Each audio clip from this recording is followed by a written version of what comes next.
Viaje a la Nueva Granada. Capítulo 3. Un muletero modelo. La verdad acerca del árbol de la noche. Los volcanes de aire de Turbaco. El templo del espíritu de las curas. Antigüedades indias de Turbaco.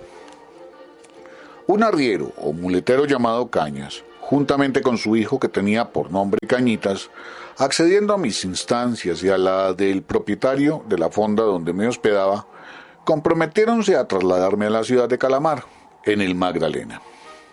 A las 6 de la mañana, padre e hijo entraban en el patio de la fonda, conduciendo para mí un caballo ensillado que no tenía muy mala traza, pero en cambio las mulas destinadas a llevar los bagajes ofrecían un aspecto lastimoso. Los preparativos se hicieron con mucha lentitud. El camino de Cartagena a Turbaco está apenas abierto a través del bosque. Es un sendero sinuoso, lleno de barro, cortado por barrancos y charcas llenas de agua, obstruidos por raíces y troncos de árboles, y donde se enseñorean los vástagos de bambúes y los cactus.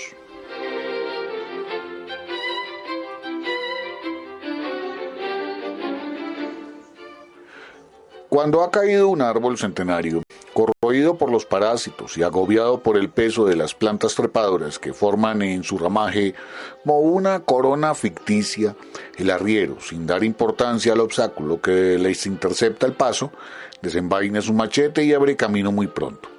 En otros casos avanza por el lecho de un torrente sobre cantos rodados y pelados peñascos. La marcha es entonces lenta y penosa, y es preciso recordar a menudo las palabras del conductor. Tenga usted paciencia. Hacia mediodía llegamos a las inmediaciones de un estanque, donde mandé hacer alto, colocando al punto mi hamaca entre dos árboles. Aquello era una playa de formación reciente. La hierba presentaba tintes amarillentos, muy agradables a la vista. Varias aves chillonas volaban acá y allá y algunas hermosas garzas, a las cuales no atemorizó nuestra presencia, sondeaban con su largo pico el pantanoso suelo de las orillas.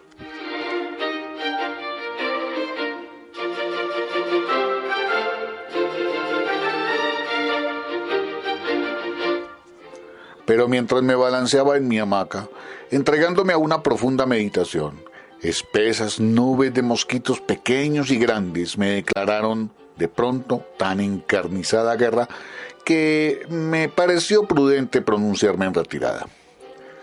Cerca de aquel estanque observé un árbol de aspecto extraño que los indios llaman mocundo, Pleuretia platanifolia, y cuyo follaje ofrece bastante semejanza con el de nuestro plátano.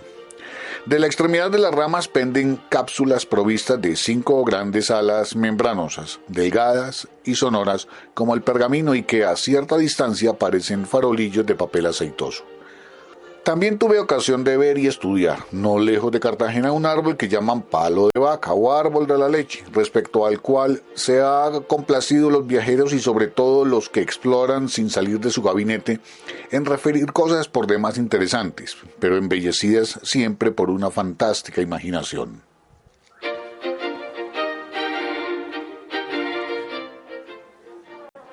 El árbol de la leche, Galactodendrium utile, no se cultiva en ninguna parte, ni lo merece tampoco.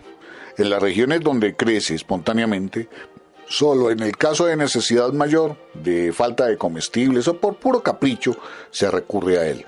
Mas para que su jugo se pueda beber es preciso mezclarle con una gran cantidad de líquido caliente, como por ejemplo café o té. A causa de las dificultades que presenta el camino llamado allí Real, no llegamos hasta por la noche a Turbaco, y solo habíamos recorrido un espacio de 4 leguas. El pueblo está situado casi en el emplazamiento de una antigua ciudad india, que debió su nombre o su importancia a la vecindad de un templo erigido a 2 leguas de allí, cerca de los volcanes de aire y de barro, que son célebres como curiosidad geológica, pero cuyas tradiciones históricas no han sido citadas por los viajeros.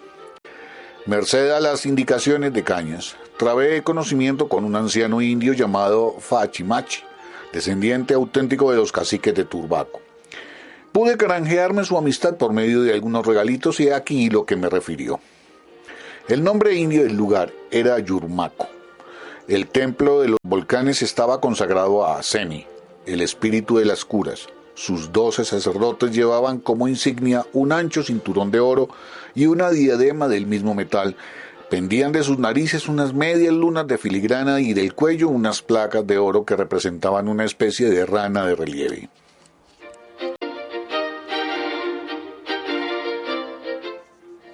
Alrededor de la eminencia que forman las bocas de los volcanes se había construido varias chozas, donde eran recibidos los enfermos que iban en peregrinación al templo. Se les conducía a un montón de barro, producido por los desprendimientos volcánicos, sepultándolos allí, dejando solamente la cabeza fuera, y el sacerdote pronunciaba entonces las sagradas palabras para invocar la protección del espíritu.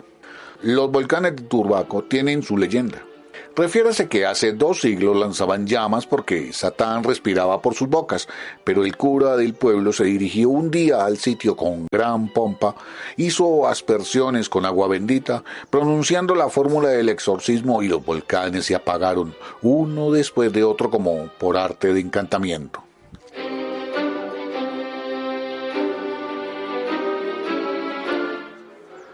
Lo cierto es que los gases que se escapan contienen mucho azoe y una parte muy pequeña de oxígeno, explicándose así la incombustibilidad.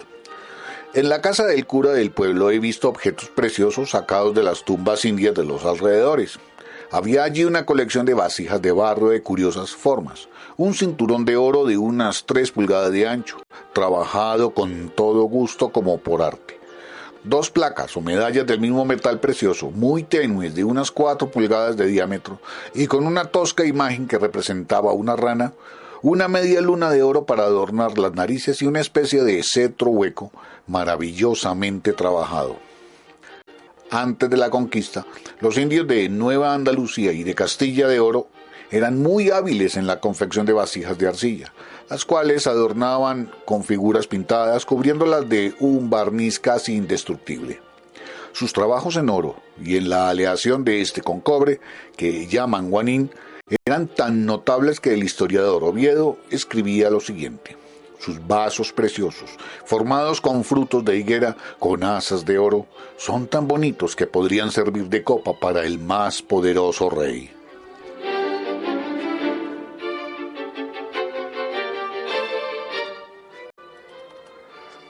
Más adelante, en el capítulo 4 de Turbaco Anare, países que los españoles llamaron Tierra Firme, Nueva Andalucía y Castilla de Oro, Cristóbal Colón y el paraíso terrestre, reforma de la Carta Geográfica de Nueva Granada en tiempos de la conquista, política y táctica de los conquistadores, usos y costumbres de los indios de las costas del Atlántico, las sepulturas del río Senú, las armas envenenadas, el manzanillo.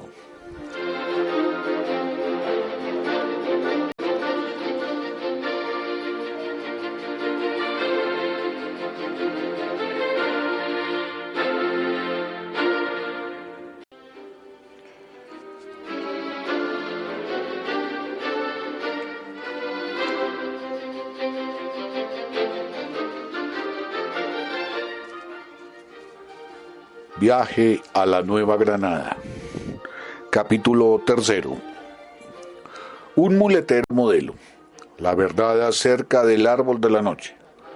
Los volcanes de aire de Turbaco. El templo del espíritu de las curas. Antigüedades indias de Turbaco. Un arriero o muletero llamado Cañas, juntamente con su hijo que tenía por nombre Cañitas, accediendo a mis instancias y a la del propietario de la fonda donde me hospedaba, comprometiéronse a trasladarme a la ciudad de Calamar, en el Magdalena.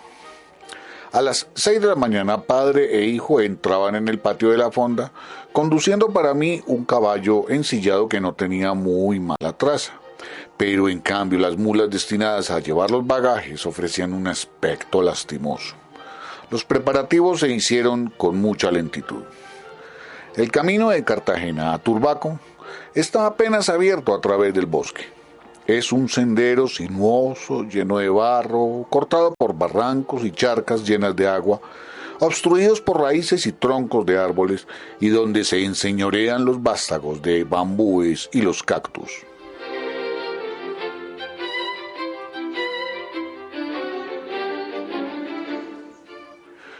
Cuando ha caído un árbol centenario, corroído por los parásitos y agobiado por el peso de las plantas trepadoras que forman en su ramaje como una corona ficticia, el arriero, sin dar importancia al obstáculo que les intercepta el paso, desenvaina su machete y abre camino muy pronto. En otros casos avanza por el lecho de un torrente sobre cantos rodados y pelados peñascos. La marcha es entonces lenta y penosa, y es preciso recordar a menudo las palabras del conductor. Tenga usted paciencia. Hacia mediodía llegamos a las inmediaciones de un estanque, donde mandé a hacer alto, colocando al punto mi hamaca entre dos árboles. Aquello era una playa de formación reciente. La hierba presentaba tintes amarillentos, muy agradables a la vista. Varias aves chillonas volaban acá y allá y algunas hermosas garzas, a las cuales no atemorizó nuestra presencia, sondeaban con su largo pico el pantanoso suelo de las orillas.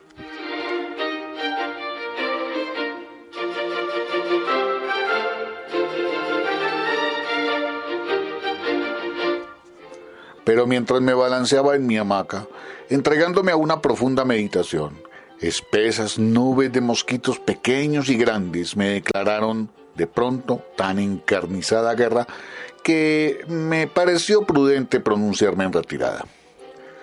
Cerca de aquel estanque observé un árbol de aspecto extraño que los indios llaman mocundo, Pleuretia platanifolia, y cuyo follaje ofrece bastante semejanza con el de nuestro plátano. De la extremidad de las ramas penden cápsulas provistas de 5 grandes alas membranosas, delgadas y sonoras como el pergamino y que a cierta distancia parecen farolillos de papel aceitoso. También tuve ocasión de ver y estudiar, no lejos de Cartagena, un árbol que llaman palo de vaca o árbol de la leche, respecto al cual se ha complacido los viajeros y sobre todo los que exploran sin salir de su gabinete en referir cosas por demás interesantes, pero embellecidas siempre por una fantástica imaginación.